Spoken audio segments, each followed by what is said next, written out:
प्यारे बच्चों, आज हम पढ़ेंगे कक्षा 6 की पुस्तक कथा मंजूषा पाठ 1 की कहानी सुनो सबकी, करो अपनी समझ की।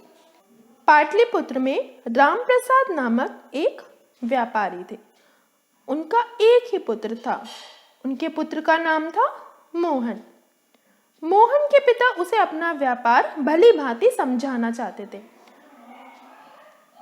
वे बहुत ही बुद्धिमान व्यापारी थे। वे चाहते थे कि उनका पुत्र व्यापार की बारीकियों को भली भांति जाने। इसके लिए उन्होंने अपने पुत्र को दुकान पर बैठाना आरंभ कर दिया। अब रामप्रसाद ये चाहते थे कि व्यापार के लिए मोहन सामान भी खरीदना सीख जाए। एक दिन मोहन के पिता ने उसे अनाज खरीदने के लिए मंडी भेजा।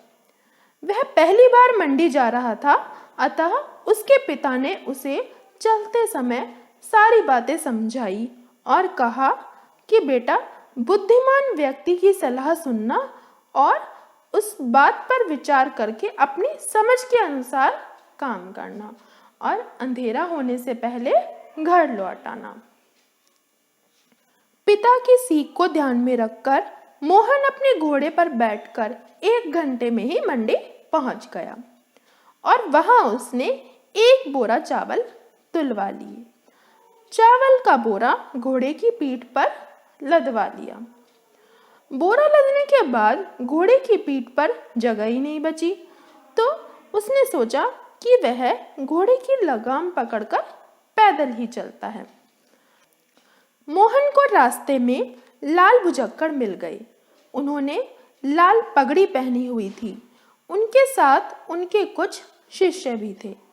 लाल भुजक्कड़ के शिष्य मोहन को देखकर उसके ऊपर हंसने लगे। मोहन उनको अपने ऊपर हंसता हुआ देखकर क्रोधित हो उठा। उसने कहा कि तुम लोग मुझे देखकर क्यों हंस रहे हो?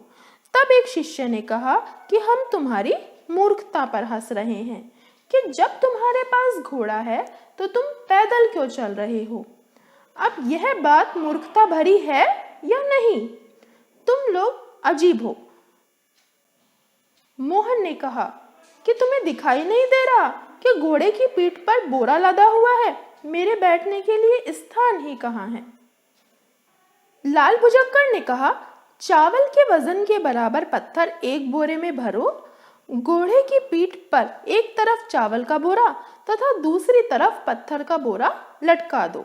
बीच में तुम्हारे बैठने के लिए जगह हो जाएगी और तुम आराम से बैठकर जा सकोगे। मोहन लाल भुजक्कड़ की बात सुनकर सोचने लगा, यह आदमी समझदार लगता है, इसकी बात माननी चाहिए। मोहन ने दूसरे बोरे में पत्थर भरे और घोड़े की पीठ पर एक तरफ पत्थर और दूसरी तरफ चावल का बोरा लटका दिया। अभी वह घोड़े पर बैठने की सोच ही रहा था कि घोड़ा धीरे धीरे चलने लगा। वह घोड़े पर तरस खाकर उसके साथ पैदल ही चलने लगा। अब उसने सोचा कि यदि वह ऐसे ही पैदल चलता रहा तो अंधेरा होने से पहले कैसे घर पहुंचेगा? तो उसने घोड़े को रोका और उसकी पीठ पर सवार हो गया। जैसे ही वह घोड़े पर सवार हुआ, वैसे ही घोड़ा गिर गया। दोनों के गिरते ही आसपास खड़े लोग उसकी सहायता के लिए दौड़ पड़े। उन्होंने घोड़े पर लदा वजन उतारकर घोड़े और मोहन को उठाया। तब उससे सबने कहा कि तुम तो अजीब मूर्ख हो, इतना ज्यादा वजन घोड़े पर लाद कर चलते हो, तुम्हें इस जानवर पर दया भी नहीं आई। मोहन परेशान होकर बोला, तुम लोग भी मुझे मूर्ख कह रहे हो। यह तो उस लाल पगड़ी वाले समझदार आदमी ने बताया था। जैसे उसने कहा मैंने वैसा ही कहा। अच्छा, तो तुम्हें लाल भुजक्कड़ ने मूर्ख बना दिया? वह तो है ही मूर्ख। तब एक समझदार व्यक्ति ने उसे समझाया, अरे भाई, वजन बराबर करने के लिए वजन को दुगना करने की क्या आवश्यकता थी? पत्थर लादने के बजाय चावल को ही 2 भागों में आधा आधा करके दोनों तरफ बोरे लटका देते तो वजन भी कम हो जाता और तुम्हारे बैठने की जगह भी आराम से बन जाती और तुम भी आराम से बैठकर चले जाते। कुछ अपनी समझ की भी तो लगाई होती। मोहन को समझ में आ गया कि वह सचमुच ही मूर्ख बन गया है। उसने तुरंत पत्थर वाला बोरा खाली किया, चावल वाले बोरे में से आधे चावल उस खाली बोरे में भरे। दोनों बोरों को उसने घोड़े की पीठ पर लादा।